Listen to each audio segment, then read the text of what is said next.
সবাই তাকে একটা ঐক্যের প্রতীক হিসেবে মনে করে। গত 15 মাসে ওনার স্বাস্থ্যগত কোনো রিপোর্ট দলের পক্ষ থেকে কিন্তু আমরা পেলাম না। উনি লন্ডনে গেলেন, কিসের চিকিৎসা করলেন, সুস্থ হয়ে ফিরলেন নাকি অসুস্থতাটাকে নিয়ন্ত্রণে নিয়ে ওনাকে ফেরানো হলো, এই বিষয়টা আমাদের কাছে স্পষ্ট ছিল না। বেগম খালেদা জিয়া একটা ঐতিহাসিক ব্যক্তিত্ব বাংলাদেশের ইতিহাসে নিঃসন্দেহে, এবং তার যে পলিটিক্যাল ক্যারিয়ার বলতে হবে বা ব্যক্তিত্ব, উনি স্বাধীনতার ঘোষকের স্ত্রী, সেনাপ্রধানের স্ত্রী, প্রেসিডেন্টের স্ত্রী এবং 3 বার প্রধানমন্ত্রী। এবং এই মুহূর্তে আমি মনে করি যে সকল দল মত নির্বিশেষে একজন নেত্রী যাকে সবাই শ্রদ্ধা করে, বাংলাদেশের ইতিহাসে এটা বিরল, অতীত ইতিহাস যদি আমরা কম্পেয়ার করি। সেই হিসেবে তার অসুস্থতা আমি মনে করি সমস্ত জাতিকে ব্যথিত করেছে, এবং সবাই তাকে একটা ঐক্যের প্রতীক হিসেবে মনে করে। আমার কাছে অবাক লেগেছে যে ওনার এই স্বাস্থ্যগত কন্ডিশনে ওনাকে নির্বাচনে প্রার্থী করা হয়েছে 3টা আসনে, এবং একটা অনুষ্ঠানে ওনাকে নেওয়া হয়েছে সশস্ত্র বাহিনীর। এই অনুষ্ঠানে যে দীর্ঘ সময় উনি ছিলেন বাইরে ঠান্ডায়, ওপেন এয়ারে এক্সপোজড, বর্তমান অসুস্থতার সাথে আমার মনে হয় যেটা যতটুকু প্রকাশ পেয়েছে মিডিয়াতে, ওটাই কারণ, যেটা আমি মনে করি এটা রাজনৈতিক সিদ্ধান্ত ছিল, যেটা বিএনপির সঠিক ছিল না। ওই প্রোগ্রামে বেগম জিয়াকে হাজির করে দল যে অ্যাডভান্টেজ নিতে চেয়েছিল, আমি মনে করি এটা এখন তার চরম বিপক্ষে যাবে। একটা বিষয় আমাকে অবাক করে,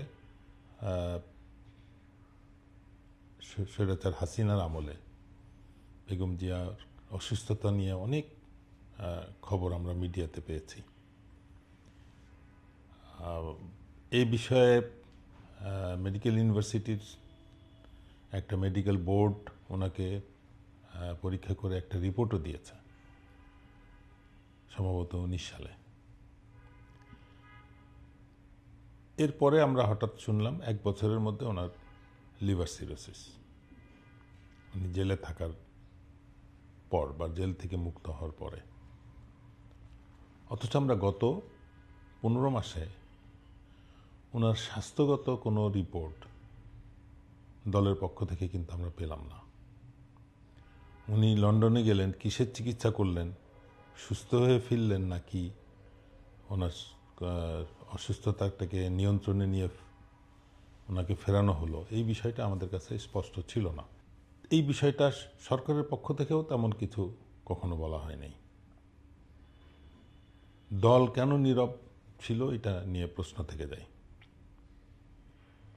যে ওনার হঠাৎ করে লিভার সিরোসিস হলো, অথচ তারপরে ওই বিষয়টা নিয়ে হাসিনা পালানোর পরে দল এই বিষয়টা নিয়ে আর কোনো কথা বলল না, তার স্বাস্থ্যগত অবস্থাও কাউকে জানালো না বা আপডেট জাতি পেল না। নমিনেশন ডিক্লেয়ার করাতে আমরা আবার বুঝতে পারলাম যে উনি যতই অসুস্থ থাকুক, বিএনপি তাকে কেন্দ্র করে দলকে গোছানোর চেষ্টা করছে, বা তাকে ব্যবহার করে, তার ইমেজটাকে ব্যবহার করে নির্বাচনে অংশ নেওয়ার চেষ্টা করতেছে। সেই পরিপ্রেক্ষিতে আমাদের কিন্তু সন্দেহ হয়েছিল যে তারা হয়তো এখনও বিএনপি দল হিসেবে, বা যারা এখানে ছিল দলের নিয়ন্ত্রণে গত 16 বছর 17 বছর, তারা মনে হয় এখনও তারেক রহমানকে সঠিকভাবে মেনে নেননি, যার জন্যে তার আশায় একটা বাধা সৃষ্টি হয়েছে।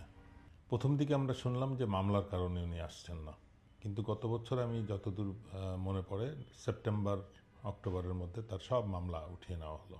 তারপর থেকে আমরা তার আসার দিন বিভিন্ন সময় পেয়েছি, এবং সেটার পরিবর্তনের ঘোষণাও পেয়েছি। আর মাত্র 2 মাস বাকি বলতে গেলে, ডিসেম্বর জানুয়ারি। এই পরিস্থিতিতেও তারেক রহমানের দেশে না আসাটা নিঃসন্দেহে সন্দেহজনক। উনি না বললেও জাতি কিন্তু ধরে নিয়েছে যে উনি হয়তো দেশে ফেরাতে তার নিশ্চয়ই এমন কোনো বাধা আছে যে জন্য উনি ফিরছেন না।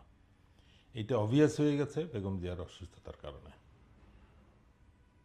নাহলে হয়তো আরও আমরা দু একটা তারিখ পরিবর্তনের ঘোষণা পেতাম।